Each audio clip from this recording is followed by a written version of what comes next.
এখন পর্যন্ত দুটি কেন্দ্রে গিয়েছি, সেখানে শিক্ষার্থীরা স্বতঃস্ফূর্তভাবে আসছে।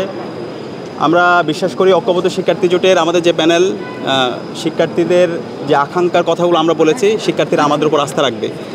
এবং আমরা যে ভোট দিয়েছি সেখানেও সামগ্রিক পরিস্থিতি আমাদের কাছে স্বাভাবিক মনে হয়েছে। তো আমাদের আরেকটু অবজার্ভ করতে হবে, আমরা পর্যবেক্ষণ করছি সামগ্রিক বিষয়। আমরা আশা রাখবো এখানে যতগুলো ছাত্র সংগঠন আছে, ছাত্র সংগঠনগুলো দায়িত্বশীল আচরণ করবে। আমরা যারা প্রার্থীরা আছে আমরা দায়িত্বশীল আচরণ করব। পাশাপাশি বিশ্ববিদ্যালয়ের প্রশাসনও সেখানে দায়িত্বশীল আচরণ করবে। একই সাথে কয়েকটি জায়গায় আমরা ব্যর্থ দেখতে পেয়েছি। আমরা এখানে আসার পরে দেখতে পেয়েছি একটি ছাত্র সংগঠন তারা লিফলেট বিতরণ করছে, যেটা 100 মিটারের মধ্যে নিষিদ্ধ, আচরণবিধির মধ্যে বলা আছে।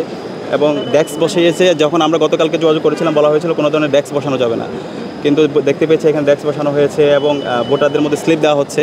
তো সেটা সম্পূর্ণ আচরণবিধির ব্যর্থ হয়েছে। তো আমরা বিশ্ববিদ্যালয় প্রশাসন, নির্বাচন কমিশনকে অনুরোধ করব এই ধরনের আচরণবিধি যারা ব্যর্থ ঘটাচ্ছে তাদের বিরুদ্ধে যেন ব্যবস্থা গ্রহণ করে। একই সাথে ভোটারদের উদ্দেশ্যে অনুরোধ করব, বিশ্ববিদ্যালয়ের সকল শিক্ষার্থী ছাত্রছাত্রী ভাই বোনদেরকে অনুরোধ করব, আপনারা কেন্দ্রে আসেন, আপনাদের পছন্দের প্রার্থীকে ভোট দেন। আমরা সবাই একসাথে কাজ করতে চাই। আমাদের মূল উদ্দেশ্য হচ্ছে স্বপ্নের ক্যাম্পাস বিনির্মাণ করতে চাই। তো সেই স্বপ্নের ক্যাম্পাসের যারা সহযাত্রী হবে, পথযাত্রী হবে, কম্পিটেন্ট সম্পন্ন, লিডারশিপ সম্পন্ন নেতৃত্বকে আপনারা বাছাই করেন।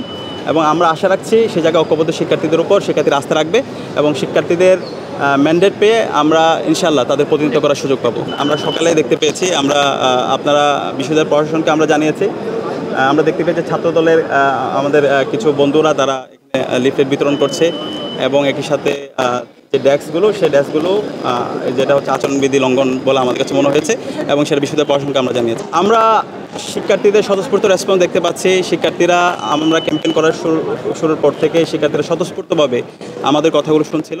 আমরা আশা রাখছি শিক্ষার্থীরা আমাদের উপর আস্থা রাখবে ইনশাআল্লাহ। এবং শিক্ষার্থীদের ম্যান্ডেট পেয়ে যখন আমরা তাদের প্রতিনিধিত্ব করার সুযোগ পাবো, শিক্ষার্থীর আকাঙ্ক্ষার কথাগুলো আমরা বলবো এবং আমাদের স্বপ্নের ক্যাম্পাস বিনির্মাণে আমরা সবাই একসাথে কাজ করব। আমরা পর্যবেক্ষণ করছি পরিস্থিতি, যেহেতু এখন সকাল শুরু হয়েছে। আমরা আশা রাখছি এখানে সকল ছাত্র সংগঠন, সকল ক্যান্ডিডেটরা দায়িত্বশীল আচরণ করবে, নির্বাচন কমিশন দায়িত্বশীল আচরণ করবে। আমরা সর্বশেষ পর্যন্ত দেখতে চাই, আমরা সর্বশেষ পর্যন্ত সবাইকে দায়িত্বশীল আচরণ করার জন্য অনুরোধ করছি। তো আমরা আশা রাখবো আমরা সুস্থ ধারা রাজনীতি করব। এই ডাকসু নির্বাচনের মাধ্যমে আমরা সারা দেশকে চমৎকার বার্তা দিব, কারণ এই জুলাই আন্দোলন এই ঢাকা বিশ্ববিদ্যালয় থেকে শুরু হয়েছে এবং আমরা আজকে ফেসিবাদ মুক্ত বাংলাদেশ পেয়েছি। সুতরাং এই ঢাকা বিশ্ববিদ্যালয়ে আমাদের সবাই একসাথে করে নজির স্থাপন করা দরকার।